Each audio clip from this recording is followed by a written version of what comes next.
शेतकरी बंधूंनो नमस्कार। पावसाळ्याच्या हंगामामध्ये आपण नेहमी पिटिंग या रोगाच्या बद्दल सातत्याने विचार करत असतो आणि बागेवरती पिटिंग येताना आपल्याला दिसतो। पिटिंग नेमका काय आहे, पिटस्पॉट काय आहे, टिकली रोग काय आहे? हा बुरशीजन्य रोग आहे आणि हा रोग कसा वाढतो तर झाडाला लटकलेली सुकलेली पानं, पिवळी पानं, घडामध्ये असलेले ब्रॅक रिबिन आणि झाडावर झालेलं करपाग्रस्त पान यामुळे पिटिंग वाढतो। केळ्यावरचे फ्लोरेट्स काढले नाही तर त्यामुळे पिटिंग वाढतो। कंट्रोल मेजर करत असताना बागेच्या स्वच्छतेसोबत आपल्याला महत्त्वाचा मुद्दा जो आहे ते रोगाचं केमिकल कंट्रोल आणि म्हणून रोग येऊ नये, पिटिंग येऊ नये यासाठी केळी निसवल्याच्या नंतर आणि फण्या ओपन झाल्याच्या नंतर आपल्याला त्या घडावरती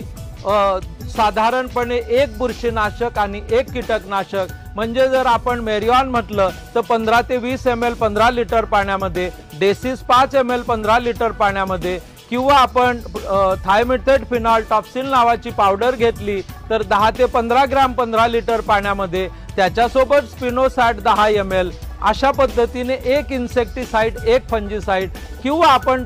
फोलिओ गोल्ड 8 ते 10 ml किंवा ॲमिस्टॉर टॉप 8 ते 10 ml त्याच्यासोबत इमिडाक्लोप्रिड 8 ml 15 लिटर पाण्यामध्ये या पद्धतीने एक बुरशीनाशक आणि एक इन्सेक्टिसाइड अशा दोन प्रकारच्या कॉम्बिनेशनचा दर 10 दिवसाला जर आपण फवारणी केली तर निश्चितपणाने आपण टिकली रोगापासून, पिटिक रोगापासून बागेचं संरक्षण करू शकतो आणि आपलं होणारं नुकसान जे आहे ते टाळू शकतो। पिटिंग रोगग्रस्त घड 24 तासामध्ये पिकतो आणि शेतकऱ्याचं आर्थिक नुकसान होतं, म्हणून पिटिंग रोगाच्या व्यवस्थापनाबद्दल आपण जागृत असणं गरजेचं आहे।